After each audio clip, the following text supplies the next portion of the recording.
Welcome to Doctors at Work. My name is Matt Daniel, and this podcast is about doctors' careers. It's part of my mission to help doctors create successful and meaningful careers. And today we're talking about how you make career decisions. Now, our careers are never static. They change, we change, the world around us changes. And in this episode, Fiona Setch and I discuss our own career decisions and identify the importance of doing moves that take us towards our desired future, rather than moves aimed at escaping the current challenges. The key to dealing with career dissatisfaction and critical incidents is then to identify what it is that you want and to take your life and career decisions in that direction. Now, that might not mean large moves. Sometimes small adjustments can help, as can a conscious focus on what you enjoy in your current role.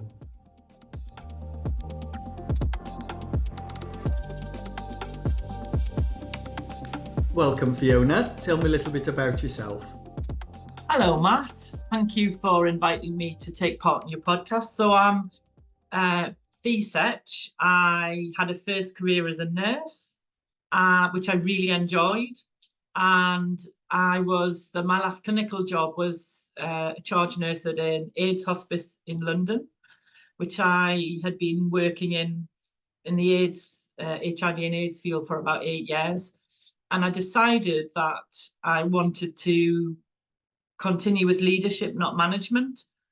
And so I took the opportunity to move into the training department at London Lighthouse and move into education and training. And so I studied teaching adults and started learning about coaching, although it wasn't called coaching then.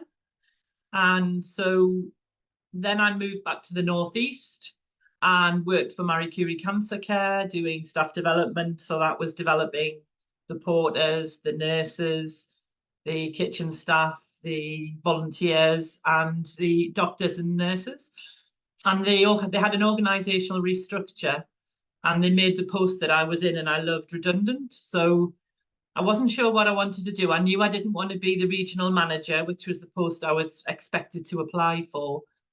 So I listened to what people were asking me, and for some time people had been asking me if I could do work for their organisations. So I had been doing work sort of informally with some doctors and the Deanery of Medicine. Do you remember those days when there used to be deaneries? They contacted me and asked me if I could do some work for them. So I started doing some coaching with registrars in training, helping them with leadership and specific issues they were having during their training, and career coaching, as well as I started working at another hospice in Newcastle doing staff development 1 day a week. So my business sort of transformed. I didn't plan it. I suddenly thought, oh, I'm doing all this work for other people. Maybe I should have a business to do this. So that's when Fiona Setch started. That was 22 years ago, and I've been working for myself ever since. I love it. I'm working with mainly coaching, but I do some consultancy work with organisations doing sort of team development, and I have a life coaching and a supervision practice as well. What a variety. What a variety. And it's interesting and very relevant to today, because the topic for us today is how to make career decisions. Certainly it sounds like you've made lots of career decisions, and I'm probably going to come back and maybe ask you about how you've made those decisions. But perhaps if I kind of think how I've made some of my career decisions, I nearly didn't go into medical school, because sort of when I came to UK and was from didn't grow up in UK and was told that medicine was too difficult and I shouldn't do it. So I said, okay, so initially I didn't do it, but then bounced back to it. But then often people ask me how I ended up in ENT. And ENT for me was kind of almost a coincidence, in the sense that I took a job that had 3 months something else and 3 months ENT, and the other thing I didn't particularly like. The thing I thought I would like turned out I didn't like, and ENT just happened to come with it. And I came to ENT and I loved it, and I loved the people, I loved the culture, the atmosphere, I loved the patient, I loved the fact that you could do stuff, that you could make people better very quickly, and that kind of very, very much resonated with me. And of course then I kind of stayed in ENT from there onwards. And I don't know, can you sort of tell me a bit more about your career decision making? How did you make those career decisions? Yes, well, I had quite a difficult late teenage experience. My dad died when I was quite young, and my mum was a teacher, and she got knocked down by a car when I was about 15. And so academically, a lot of I wasn't really motivated to study. So when I finished my A levels, I went to Italy as a nanny because I just wanted to escape from the situation at home. And I worked as a nanny in Milan, and I made some great friends. And there was my lifelong love of ice cream and coffee. And I enjoyed seeing life from a different perspective. Then while I was there, my grandparents, my granny had always wanted to be a nurse, but couldn't be because she had to work as a secretary because her family couldn't afford for her to study. So I just thought, oh well, maybe I could look at nursing. So I applied for nursing while I was in Italy and came back. And that was when nursing was the old sort of apprenticeship style. So it was way before it was a degree. So I did my nurse training, and the thing that I loved the most was meeting people and making a contribution.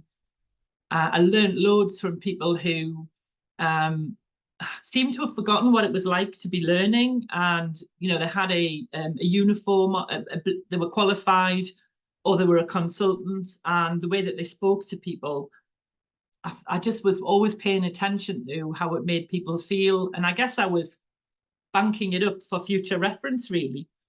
And anyway, I did burns nursing when I was a student, and I loved that. So I got a job in that when I first qualified. I did that for 18 months, and I went to Saudi Arabia for a year and did burns nursing. And then my plan was, because I learned to scuba dive in Saudi Arabia, I came back to London to study a course on nursing people with HIV. And my plan at that time was go back to Saudi, earn money, go traveling and diving. But when I did the course in London, I got really involved with HIV work. I did a lot of volunteering with some of the organisations, started nursing, and spent 8 wonderful years working in an acute ward at Chelsea and Westminster Hospital. Well, that's what it is now. It was the old St Stephen's Hospital that was then rebuilt.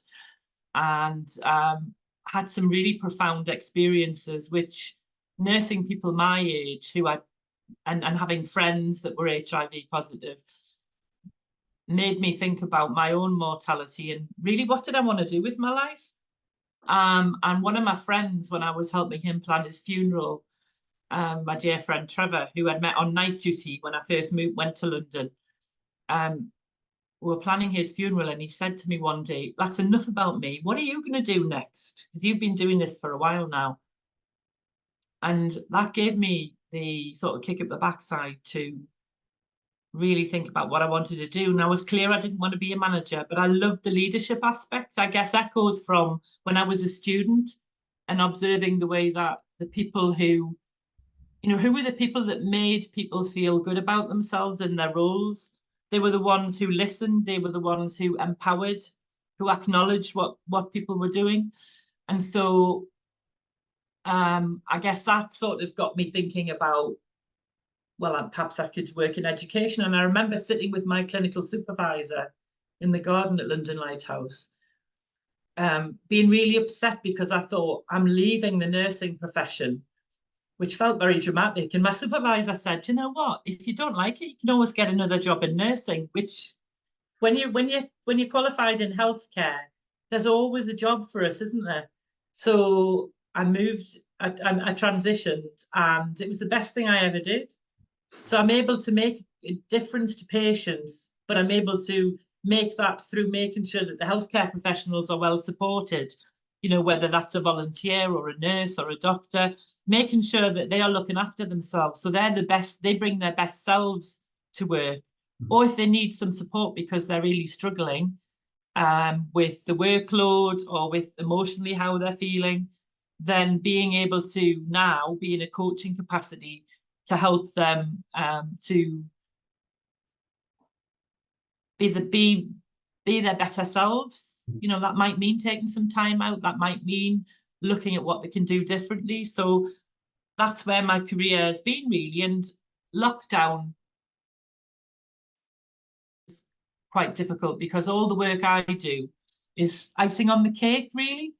And so the organizations that I was working for, because I wasn't an essential worker, they just stopped any coaching that they had. So I didn't have any work for 6 months, and that was a bit of a reality check. My supervisor had been wanting me to go online Skype to do coaching or supervision for a long time. She'd been gently encouraging me, but I was very much of the opinion of, oh no, face to face is what I enjoy the most. So suddenly with lockdown, I was forced to learn about going online, and here we are now. I mean, it's revolutionized what I do, and I really enjoy it.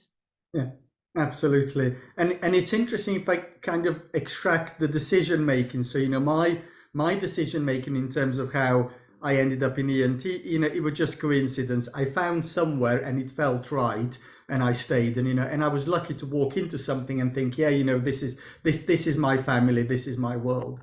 And I think what I heard you say is you talked about, you knew what you were interested in and you followed your interest, and you identified what it is that you wanted. Maybe in my sense with ENT, at least, I didn't know what I wanted. I just happened to find it and it landed with me. Whereas what you've outlined is you knew what you wanted, or at least had an idea, and then you followed that direction, and so it evolved. And I mean, how do people normally make career decisions? Well, people get a lot of advice now when they're at school or university. Certainly when I was at school, I was told I was very tall, so I'd make a good policewoman. That had never been on my radar. But there wasn't the sort of there wasn't the same sort of resources that there are now. So there are people who can help. And there also are coaches, like we are. There are coaches who can help. What I help people with is giving them a space to think about who they are, what they enjoy, what they find challenging, what are the things they might like to have done. The saddest coaching clients I've ever had are people whose parents thought they should be a lawyer or a solicitor or a dentist, and they never wanted to be. And then they come to coaching because they've had to take some time out because they're not happy or fulfilled. But at this stage in their life, they've got a mortgage and they've got a certain lifestyle. So all of these skills are transferable, and you can adapt your career. There are so many different facets, for example, in roles that you can get involved with in medicine or in nursing. And so thinking about what it is that you really want to do, what coaching gives you is the confidential space to think. So one of the areas I'm trained in is fireworks career coaching, which is a really creative way of thinking about career. So it's a bit like if you've got a lovely box of fireworks and you go and you press the touch, but you have to look at the fireworks and place them and think about them so that there's safety. And fireworks is a bit like that. It's about exploring and dreaming about what you might want to do.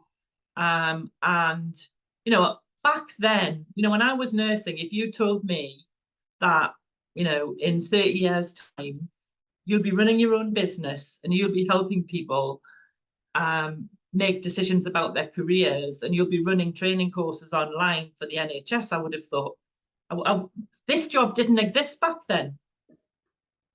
So that's interesting. The idea that you've outlined that people need to focus on what it is that they enjoy. What they would love to do, what they're good at. Because one of the things that I think happens a lot, sort of if the kind of the people around me is often people are a bit fed up and burnt out, or sort of things are difficult, and there is sort of lots of things are difficult in healthcare and elsewhere in the world. So it's not just healthcare that has challenges, but often our jobs are tricky. And then there's always sort of this kind of thing that do I leave medicine? Should I do something else? Or do I need to work fewer hours? And that kind of strikes me as a very different thing to to what you've outlined, because maybe if I use the term, what you've outlined is you've outlined towards moves. So Yes. people are moving towards a desired future. Yeah, you know, if you think Yeah. of your career journey, you knew these are the things you wanted and you moved towards them. And, you know, this is, you wanted to do more of that kind of stuff. So you went there and you created the future, you created the business, you created a role that didn't exist 30 years ago. But all the time, you know, maybe you knew who you were, what you're interested in, what you want to do, what kind of person you want to be, and then you moved towards. Versus maybe the opposite of that is people that say, you know, I want to work fewer hours, I don't want as much admin, I don't like electronic patient records, etc. And, you know, and I would call that, you know, away moves, moving away from problems, as opposed to, in your case, moving towards what you want to do. Does that kind of sound like a Yes. distinction? Yes, it does. And I often work with getting with a visual analog skill, which we're all familiar with patients, a visual analog skill for something like pain. But if you were to get a visual analog for moving away from something or moving towards it, finding out what it is that somebody would like to do, often people will say, I don't want to do this, I don't want that job. Or if they're looking for a relationship, they'll tell you everything they don't want with the relationship. And what that's doing is it's blocking your possibility of what would you like. So, you know, so I'll say, tell me about a job that you've enjoyed, or tell me about the sort of relationship you'd like to have that would enhance your life or complement your life. And then when people start focusing on that, so they're moving away from towards what they would like, and getting them to think about the steps that they need to take. So if it's to find out about a different speciality, or perhaps moving into education in that speciality, what are the concrete steps you can take to do that? One of them might be contact somebody and talk to them about what they did, and find out, and then that might inspire you. In Newcastle Deanery many years ago, there was a doctor, consultant anaesthetist called Nancy Redfern, who did a small piece of research into what motivated people to choose the specialities they went into. And the findings were, it was actually when you were a medical student, and then when you were a house officer, going to different departments and being inspired by leaders. And so like you said, I felt this was my work tribe. This is what I felt comfortable with. And I'm guessing there were there'd be some doctors who really inspired you and made you think, this is what I'd like to do. Mm-hmm. So that's certainly what I was thinking about, but I wasn't thinking about it many years ago. Do you remember me saying I paid attention to the way that people behaved? And it made me think about what not to, you know, how I would never be, you know, say the staff nurse who humiliated all the student nurses, and you like to make them cry. You know, there were people around like that, or the surgeons who threw things at people. I remember doing my surgical experience in a plastic surgery department and being horrified at the way that the consultant threw something at, you know, the nurses because he was in a bad mood. And you know, but it's those, when you look at those situations, if you think about what can I learn from it, you know, it's not rocket science. Don't throw something at somebody or they're not going to feel very good about it. But sometimes people never stop to think. I hope you're enjoying the show. Please click subscribe so you'll be notified when new episodes become available. This podcast is part of my mission to help doctors create successful and meaningful careers. You can be part of that mission too by forwarding this show to one person who you think might benefit from listening. Thank you. Now on with the show.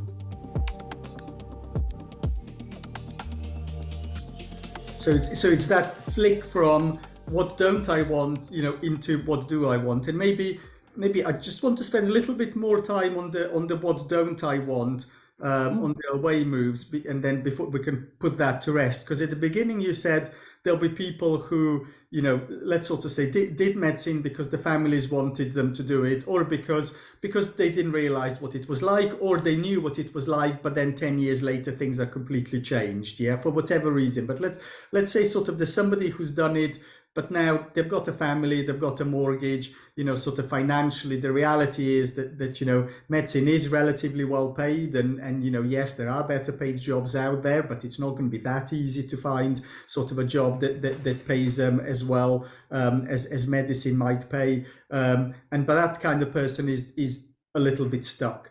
So, and they have to be there. They don't particularly enjoy the job, but they have to be there because, for financial reasons, family reasons, whole life reasons. What tips would you give to that kind of person to help them manage?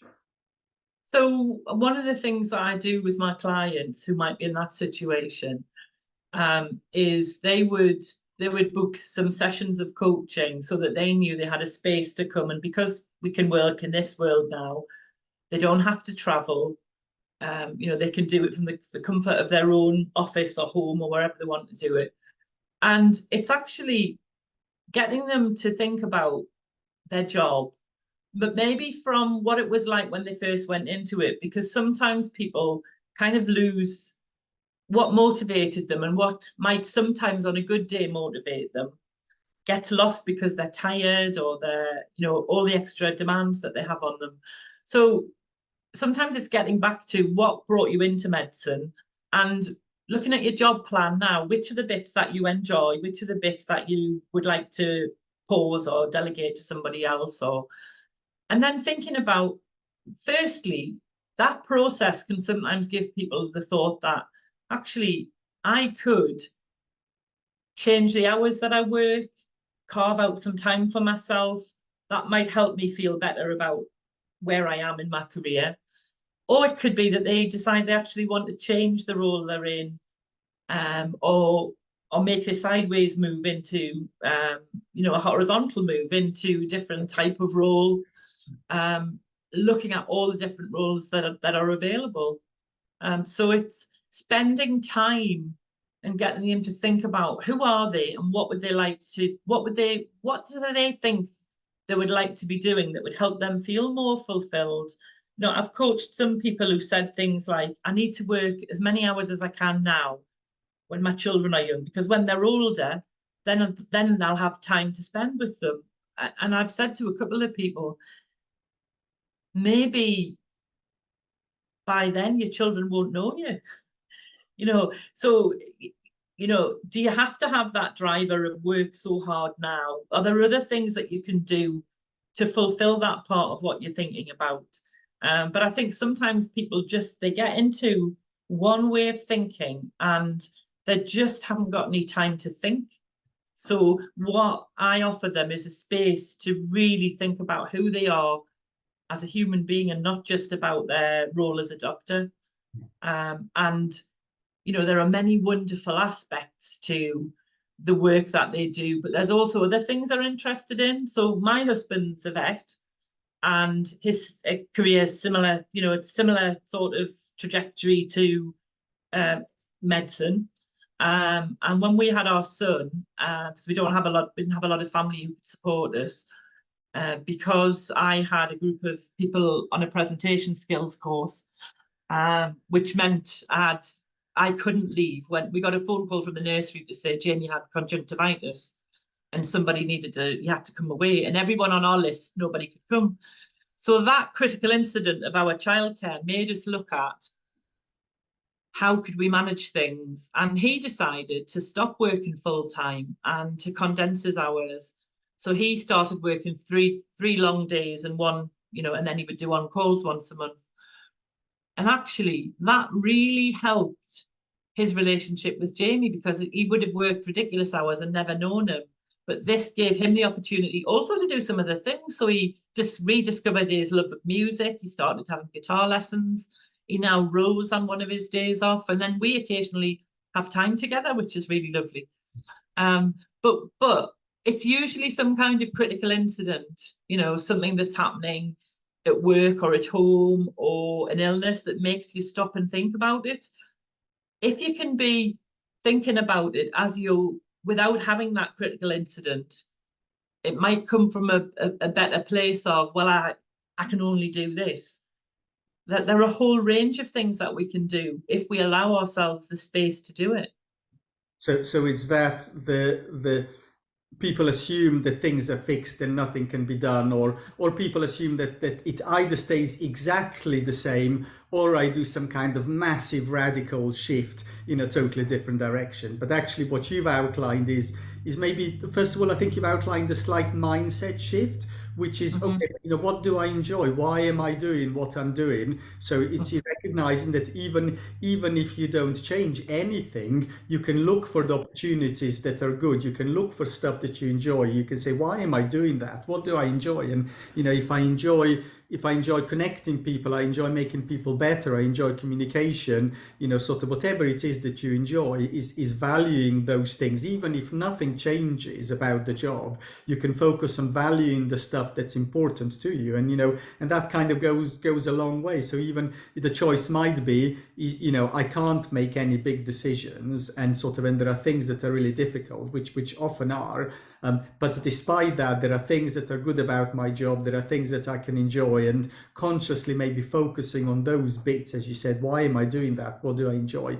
Focusing on that thing. But then also sort of maybe something there about, it doesn't have to be a massive move. You can sort of do small moves, do you, as you've outlined, a long day versus more short days, or a slight sideways move, or, sort of slight rearrangement in hours, or where you do the job. And again, that's not about making a massive move, but that's kind of about quite small adjustments to how you work, that hopefully will make a difference. And again, we've gone into the towards move again, isn't it? Sort of, which is, well, what is it that I do want? Yeah. So it sounds like that understanding what it is that I want, that seems to be crucial to a good career decision. So, I mean, how do people figure out what they want? Well, I think the first step is not feeling like you have no control, because I think when people get really overwhelmed with work, and if they are, we hear the term burnout a lot in healthcare, don't we? Especially, and I think if you're feeling exhausted and you're not, you can't kind of see, I mean, people talk about light at the end of the tunnel as well, don't they? If you just see, there's one road and you have to carry on like that, you limit your choices. So, that's, and what you're talking about is that growth mindset of being able to look at, there are some options, and one of the options is to stay the same. So that's always what I'm looking with people at. What's the position you're in, and what are your options? And one of them is always, once you've explored it, actually, now I've looked at it, if I do a bit of fine tuning with my job, it's okay. Mm-hmm. Or these are the other areas I've looked at, and I can now see that there are some options for me. I don't have to change right now, but I know that I can, and that makes me feel better. That's often what people say. Mm-hmm. That's something that I suddenly can see that there are other options, because it's almost like people are a bit blinkered, their heads down, they're just getting on. Yeah. Um, Yeah. And that's I think that's important, because I think that happens a lot in medicine, is that people are blinkered and people don't necessarily see. And that probably, as you say, that probably comes from that burnout mindset, that people are burnt out, and that clouds our thinking, doesn't it, when that happens? So that instead of seeing a world of possibilities out there, what we're seeing is repeated obstacles, or reasons why we can't move forward. So I think for some people, I mean, there often are tough decisions. You talked about sort of whether you reduce hours, or make sideways moves, and of course that kind of comes with lots and lots of downside, because there's that letting go of professional identity. So maybe you talked about you were a nurse, and then you weren't, so you kind of outlined that change in professional identity. So let's say if somebody is sort of a full-time GP or a full-time surgeon, and then they go down sort of to 1.5 days a week, so they're no longer there, sort of they're no longer the main person. So there's that, and there's perhaps some finances. So people might say, I'd love to do this, I'd love to do that, and it would be wonderful, but then that means giving up my identity, it means giving up my friends, it means giving up money, financial security for my family. What advice would you give to people when they're faced with those kind of difficult decisions? Well, if I think of myself, Matt, I'll always be a nurse. Part of me is always, I have a nursing background. My first career was a nurse, and that's influenced everything that I've gone on to do. So one of the things that I joyously do now, as well as staff development at the hospice, is one day a week I do patient feedback, where I sit next to patients and I ask them about their care, and some of them give me yes no answers, but some of them we have amazing conversations. And I think so. I think it's about what makes up your identity. Is it just that, being a doctor, and that's what with coaching, what coaching helps you to do is see the whole of you rather than just you as a doctor. So if you're having your appraisal once a year, as you do, your appraiser may not help you do that, may not help you look at that. It's all about the job plan. Whereas in coaching, we look at the whole of you. So your development needs as a human being as well as a professional. And you don't need to lose your whole identity because you make a change. You can still bring that approach to whatever it is that you're doing. Yeah. And making sort of difficult financial family decisions. So, we've got on one hand, I could retrain, I could go back into training, I could do, a postgraduate degree and do something aligned, versus, but I've got a family to support, I've got a mortgage to pay, I've got elderly parents that are here, I can't travel the world because my children are at school and my elderly parents are here. So how does one handle that kind of dilemma? I think, again, talking about it and talking to the team that surround you in your home and outside work, because they may not know how unhappy you are. They may think you're grumpy or you're just fed up, but they may not understand that you are feeling the way that you're feeling. And if you can talk about it, I'm always amazed sometimes when I meet people who don't really know what their partners do. They choose not to, a bit like in Friends, where nobody knew what Chandler Bing did, But I think I find it very interesting. I've always found it very interesting to know what my husband, how he works and what he does. But I know that's not how everyone is. But if he's not happy in his job, we talked about what we could do to change it. And then things came to a head a bit when we had the incident where somebody needed to look after Jamie, and he talked, his work were very understanding, and he was able to take the afternoon off to look after Jamie. And then we had to change what we were doing, because I couldn't have a sustainable business model of running training courses for people or going to do coaching in businesses if I had to come back because my son had conjunctivitis, So that model worked really well, and it gave us, we were able to look at the whole of our lives and not just our working roles. So I guess that's one of the things which is always important, to be able to talk about, not just, and then you discuss your finances, and you discuss what's really important to you both, or to you and your partner, or to you and, so that people are aware. Yeah. So we're kind of back to questioning assumptions that we make, because there's an assumption that this is how much money we need, this is where I need to be, this is how I need to work, and it's about saying, well, actually, who says that that's how it needs to be? So and again, the overall theme really that I'm hearing in terms of our discussion today is that about really understanding who you are, what you enjoy, what you like doing, and whatever you do, moving towards. Don't try and run away from stuff, but make towards moves, rather than away moves. And then also something about the assumptions, and maybe that kind of, whether that's binary thinking or assuming that everybody else agrees and knows what you're doing, or assuming that you know what everybody else is doing, and it just challenging those assumptions, and that kind of opens possibilities. And maybe perhaps I'll bring us to a close, Fiona, and maybe if I could ask you to perhaps summarize what we talked about, or maybe tell me what would be your top tips for doctors at work when it comes to career decision making.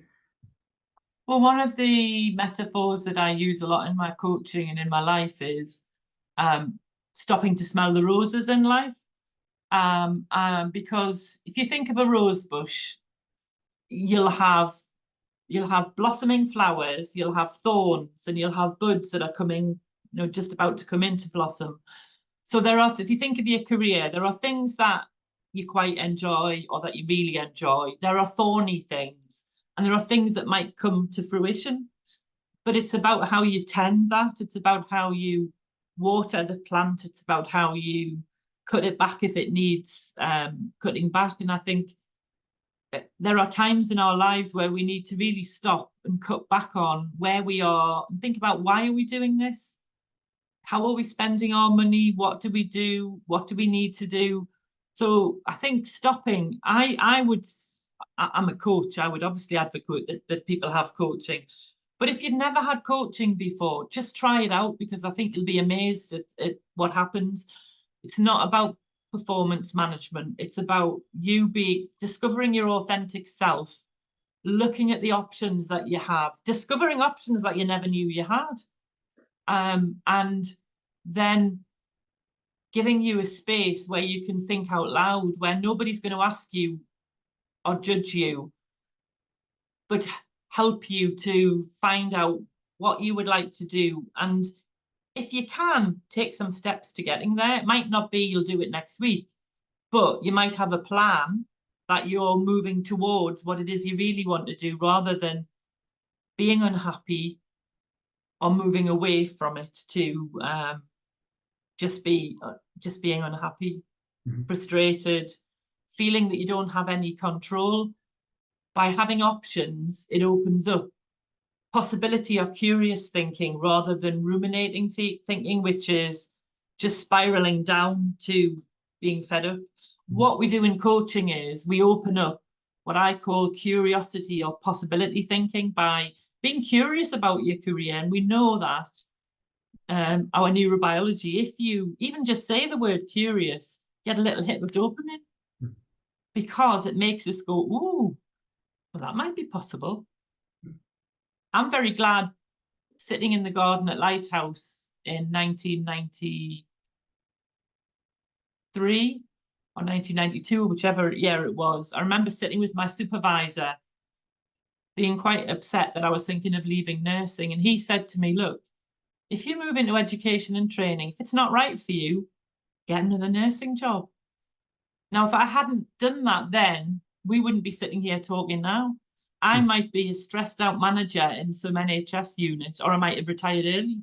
Who knows? But here I am with a thriving coaching business with lots of roses. And yeah. Wonderful. Thank you very much, Fiona.